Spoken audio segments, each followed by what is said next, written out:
Hello friends, आप सभी का स्वागत है आपके अपने YouTube channel A to Z study में।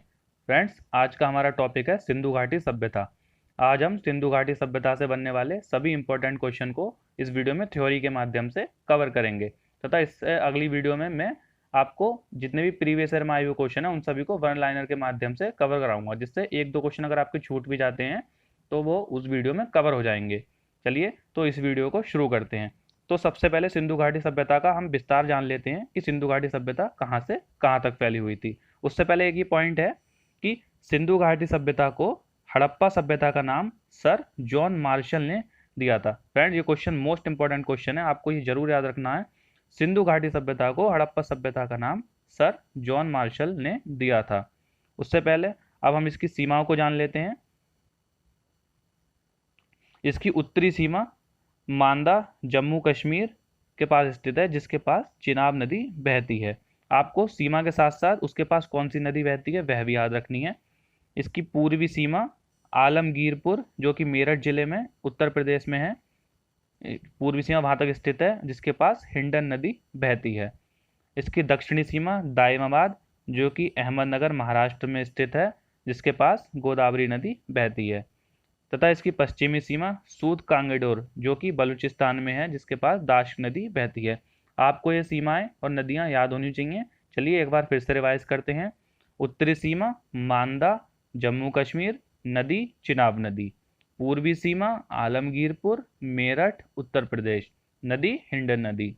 दक्षिणी सीमा दायमाबाद अहमदनगर महाराष्ट्र, नदी गोदावरी नदी। पश्चिमी सीमा सूद कांगडोर बलूचिस्तान, नदी दाश्क नदी। आगे चलते हैं फ्रेंड्स। यहाँ पर अब हम पॉइंट्स के माध्यम से सिंधु घाटी सभ्यता को समझने का प्रयास करेंगे। हमारा पहला पॉइंट है, सिंधु सभ्यता की सर्वमान्य तिथि 2500 ईसा पूर्व से 1700 ईसा पूर्व मानी गई है। फ्रेंड्स, इसकी अलग अलग बुक में अलग अलग तिथियां बताई गई हैं, परंतु मैंने ये जो तिथि है ये एनसीईआरटी से उठाई है और आपको इसे ही फॉलो करना है। सिंधु घाटी सभ्यता की तिथि 2500 ईसा पूर्व से 1700 ईसा पूर्व मानी गई है। सिंधु घाटी सभ्यता के खोजकर्ता कौन है? सिंधु घाटी सभ्यता या हड़प्पा सभ्यता के खोजकर्ता दयाराम साहनी है, इन्होंने ही इसकी खोज की थी। हमारा नेक्स्ट पॉइंट है, स्वतंत्रता प्राप्ति पश्चात हड़प्पा संस्कृति के सर्वाधिक स्थल गुजरात में खोजे गए हैं। हमारा नेक्स्ट पॉइंट है, सिंधु सभ्यता की लिपि भाव चित्रात्मक है, जिसे अज्ञात लिपि भी कहा जाता है।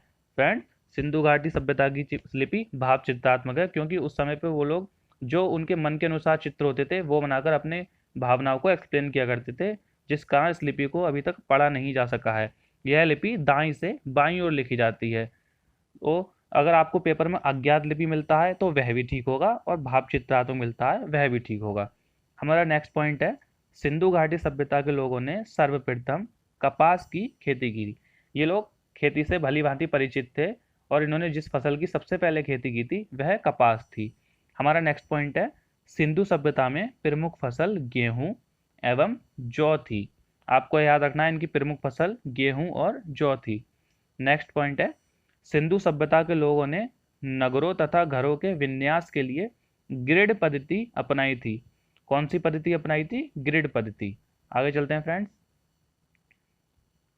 सिंधु घाटी सभ्यता में कुंवर वाला सांड विशेष पूजनीय था। फ्रेंड, उस टाइम पे कुंवर वाले सांड को का विशेष पूजन करते थे। क्यों? क्योंकि यह शिव जी का प्रतीक होता है। उस सभ्यता में शिव जी की बहुत अधिक पूजा होती थी, जिस कारण कुंवर वाला सांड भी विशेष पूजनीय था और कई मोहरों पर इसका चिन्ह भी मिला है।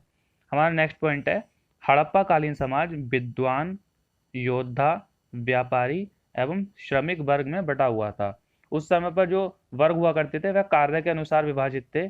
जैसे आज हमारे वर्ण होते हैं कि ब्राह्मण, क्षत्रिय, वैश्य और शूद्र, इस टाइप से नहीं हुआ करते थे। उस टाइम पर जो वर्ग थे वह कार्य के अनुसार बटे हुए थे। हमारा नेक्स्ट पॉइंट है, सिंधु घाटी सभ्यता या सैंधव सभ्यता। सिंधु घाट, आपको ये सैंधव सभ्यता भी कई बार पेपर में नाम मिल सकता है, तो आपको याद रखना सिंधु घाटी सभ्यता और सैंधव सभ्यता एक ही बात है, इसलिए ये मैंने नाम यहाँ पर इंक्लूड किया है ताकि आपको कभी कंफ्यूजन ना हो। सिंधु घाटी सभ्यता या सैंधव सभ्यता का समाज मात्र सत्तात्मक था। उस समय पर स्त्रियों की काफी मूर्तियां मिली हैं, जिससे हम यह अनुमान लगाया जाता है कि सैंधव समाज में वो मात्र सत्तात्मक था, मतलब वो लोग उस समय पे माताओं बहनों की स्थिति काफी अच्छी हुआ करती थी। हमारा नेक्स्ट पॉइंट है, इस सभ्यता के लोग सूती एवं ऊनी वस्त्रों का प्रयोग करते थे। इस टाइम पर लोग ऊन का प्रयोग करना और सूती वस्त्रों का प्रयोग करना सीख गए थे, क्योंकि जो मोहनजोदड़ो है वहां से ऊनी वस्त्रों के साक्ष्य मिले हैं। हमारा नेक्स्ट पॉइंट है, सिंधु घाटी के लोग बर्तनों पर काले रंग से डिजाइन एवं लाल मिट्टी के बर्तन बनाते थे। आपको याद रखना है फ्रेंड, वो लोग काले रंग से बर्तनों पर चित्रकारी करते थे, और लाल मिट्टी को टेराकोटा भी कहते हैं। कई बार आपसे पेपर में ये भी पूछ लेता है कि टेराकोटा का अर्थ क्या होता है, तो आपको याद रखना है पकी हुई लाल मिट्टी को टेराकोटा कहते हैं। हमारा नेक्स्ट पॉइंट है, सिंधु सभ्यता के लोग धरती को उर्वरता उर्वरता की देवी मानकर पूजा करते थे। सिंधु सभ्यता के लोग धरती को उर्वरता की देवी मानकर पूजा करते थे। हमारा नेक्स्ट पॉइंट है, सिंधु घाटी सभ्यता का सबसे बड़ा स्थल राखीगढ़ी है। फ्रेंड्स, ये क्वेश्चन मोस्ट इंपॉर्टेंट क्वेश्चन है और हमेशा ज़्यादातर बच्चों का गलत होता है, आपको ये याद रखना है। सिंधु घाटी सभ्यता का सबसे बड़ा स्थल राखीगढ़ी है। यह राखीगढ़ी हरियाणा के हिसार डिस्ट्रिक्ट में इस समय स्थित है, और यह 500 हेक्टेयर में फैला हुआ है। कई बार बच्चे क्या करते हैं, मोहनजोदड़ो को सबसे बड़ा नगर समझ लेते हैं और टिक कर देते हैं, और वहीं पर अपने नंबर गंवा देते हैं। आपको यह गलती नहीं करनी है, आपको याद रखना है सिंधु घाटी सभ्यता का सबसे बड़ा स्थल राखीगढ़ी है। यह हरियाणा के हिसार डिस्ट्रिक्ट में स्थित है। सैंधव सभ्यता के विनाश का कारण बाढ़ थी, क्योंकि उस टाइम पर बाढ़ आ गई थी, जिस कारण ये सभ्यता समाप्त हो गई। अब फ्रेंड्स, हम आगे कौन सा स्थल कहाँ पर है, उसके खोजकर्ता कौन है, और उसमें हमें क्या विशेष चीजें मिली हैं जिनसे पेपर में क्वेश्चन बनते हैं, वो देखेंगे। तो हमारा पहला स्थल है हड़प्पा। हड़प्पा की खोज दयाराम साहनी ने की थी। इन्होंने सिंधु घाटी सभ्यता की ही खोज की थी, और तभी इन्हें हड़प्पा मिला था। हड़प्पा सभ्यता की खोज दयाराम साहनी ने की थी। हड़प्पा सभ्यता रावी नदी के किनारे स्थित है। इसकी खोज 1921 में की गई थी, और इस समय हड़प्पा जो है वो मोंटगोमरी जिला, जो कि पाकिस्तान में स्थित है, वहाँ पर है। हमें यहाँ से मनुष्य के शरीर की बलुआ पत्थर की बनी मूर्ति भी मिली है। हमें यहाँ से अन्नागार, जहाँ पर वो लोग अपना अन्न वगैरह रखा करते थे, जो लोग वो उगाया करते थे वो रखा करते थे, और बैलगाड़ी बैलगाड़ी मिली है। देखिए फ्रेंड, बैलगाड़ी ये मैंने यहाँ पर चित्र डाला है, आप इसे देख सकते हैं, बैलगाड़ी भी मिली है। कई बार क्वेश्चन पूछता है और हमेशा क्वेश्चन बनता है कि बैलगाड़ी जो है वह किस हड़प्पा सिंधु घाटी सभ्यता के स्थल से मिली है, तो आपको याद रखना है वह हड़प्पा सभ्यता से मिली है। नेक्स्ट है हमारा मोहनजोदड़ो, जो कि मोस्ट इंपॉर्टेंट साइट है सिंधु घाटी सभ्यता की। इसके खोजकर्ता राखलदास बनर्जी हैं। मोहनजोदड़ो सिंधु नदी के किनारे स्थित है। इसकी खोज 1922 में की गई थी। यह भी फ्रेंड्स पाकिस्तान में है, पाकिस्तान के सिंध प्रांत के लड़काना जिले में। आपको अब मोहनजोदड़ो से हमें क्या इंपॉर्टेंट चीज़ें याद रखनी चाहिए, क्या पेपर्स में क्वेश्चन बनता है, वो मैं आपको बताता हूँ। मोहनजोदड़ो से प्राप्त विशाल स्नानागार या धान्यागार या ग्रेट ग्रेनरी मिली है, जहाँ पर वो लोग अपना अन्न रखते थे। तो आपको याद रखना है कि ये जो विशाल अन्नागार है, ये सिंधु घाटी सभ्यता की सबसे विशाल इमारत है। सिंधु घाटी सभ्यता की सबसे विशाल इमारत ग्रेट ग्रेनरी है, जो कि मोहनजोदड़ो से हमें मिली है। हमारा नेक्स्ट जो चीज़ मिली है वह है विशाल स्नानागार, यानी कि ग्रेट बाथ। देखिए यहाँ पर, ये मैंने यहाँ पर इसका चित्र बनाया है।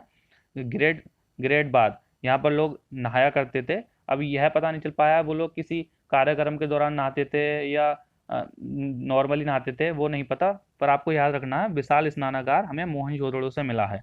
इसके बाद जो मोस्ट इंपोर्टेंट चीज़ हमें मिली है वह है कांसे की नर्तकी की मूर्ति, यानी कि कांसे की डांस करती हुई लड़की की मूर्ति मिली है। देखिए यहाँ पर ये देख सकते हैं।